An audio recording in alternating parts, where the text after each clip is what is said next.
আপনার যে বাড়িটা, এই বাড়িটাও তো মোটামুটি খালের জায়গার মধ্যে দেখা যাচ্ছে যে ওই যে লাল যেই এরো যে তীর চিহ্ন, এটা বাহিরে হ্যাঁ ওইটা করছে খালে আমাদের তো না মাপ ছিল।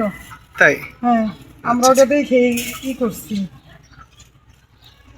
টাকাটা খাল কিনবো কি বাবা, কষ্টে টাকাটা খাল কিনে বাড়ি করবো, ভাঙ্গা দিব। রাখি যে খালটি আপনি দখল করেননি, আরেকজন দখল করেনি, তাহলে সেই খালটা গেল কোথায়? এটা কইব সরকার যখন ধরবো তখন সে মাপ দিলে এটা আর কি বের হবে যে এর ভিতরে কোথায় মাপ দিলে ভাই বলতে পারবো, বুঝছেন? কারণ এটা মাপ ছাড়া বলতে পারবো না। সবাই তো একই অবস্থায় বাড়িঘর করছে। আসলে এই রাস্তাঘাট এগুলো তো আগে থেকেই নাই, ভাঙ্গাচুরা, তো এই কারণে এটার মাপ এই এরকম। তেঁতুলঝোড়া খাল এক সময় সাভারের হেমায়েতপুর এলাকার কৃষি, পানি নিষ্কাশন এবং পরিবেশের অন্যতম ভরসা ছিল এই খাল। বর্ষার পানি নামতো এই পথ ধরে, কৃষকের জমিতে পৌঁছাতো সেচের পানি। অথচ আজ সেই খালের অধিকাংশ অংশই হারিয়ে গেছে দখল আর ভরাটের নির্মম বাস্তবতায়।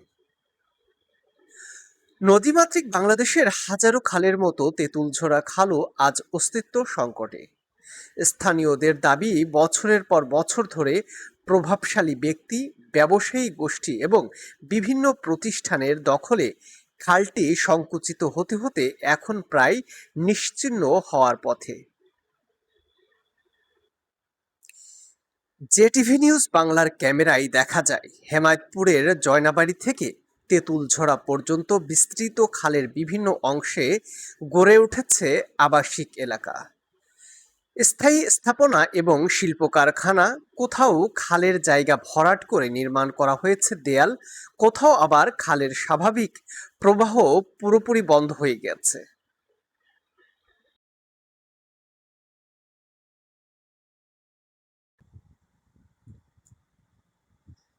বাংলাদেশের ইতিহাসে খাল খননের এক গুরুত্বপূর্ণ অধ্যায়ের সূচনা হয়েছিল ১৯৭৭ সালে।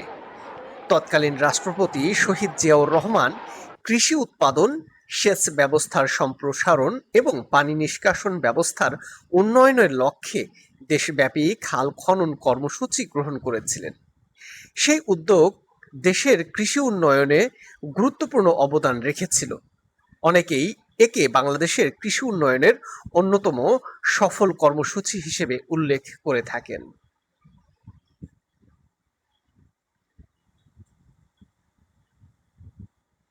কিন্তু দুঃখজনক হলেও সত্য যে খালগুলো একসময় কৃষকের জীবন বদলে দিয়েছিল, সেই খালগুলোর বড় একটি অংশ আজ দখল আর ভরাটের শিকার। তেঁতুলঝোড়া খাল তারই একটি উদাহরণ। স্থানীয়দের অভিযোগ, খালের বিভিন্ন অংশ দখল করে গড়ে তোলা হয়েছে শিল্প প্রতিষ্ঠান ও অন্যান্য স্থাপনা। জেটিভি নিউজ বাংলার অনুসন্ধানে খালের কিছু অংশে বিআরবি কেবল কোম্পানি এবং চাতুরা শিল্প কারখানার সংলগ্ন এলাকায় খালের জমি দখলের অভিযোগও উঠে এসেছে।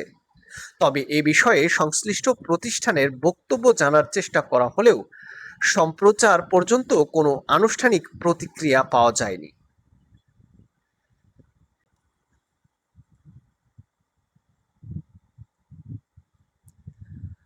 পরিবেশবিদরা বলছেন, একটি খাল শুধু পানির প্রবাহ পথ নয়, এটি একটি অঞ্চলের পরিবেশগত ভারসাম্যের গুরুত্বপূর্ণ অংশ। খাল ভরাট ও দখলের ফলে জলাবদ্ধতা বৃদ্ধি পায়, কৃষি ক্ষতিগ্রস্ত হয় এবং প্রাকৃতিক পানি প্রবাহ বাধাগ্রস্ত হয়। একই সঙ্গে কমে যায় জীববৈচিত্র্যের এবং বাড়ে পরিবেশগত ঝুঁকি।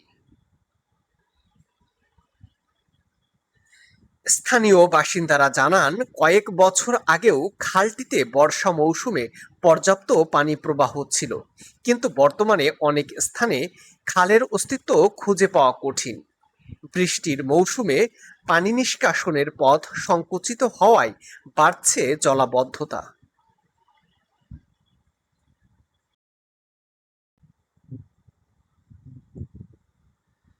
সরকারের বিভিন্ন পর্যায়ে খাল উদ্ধারের উদ্যোগের কথা বারবার শোনা গেলেও বাস্তব চিত্র এখনো উদ্বেগজনক।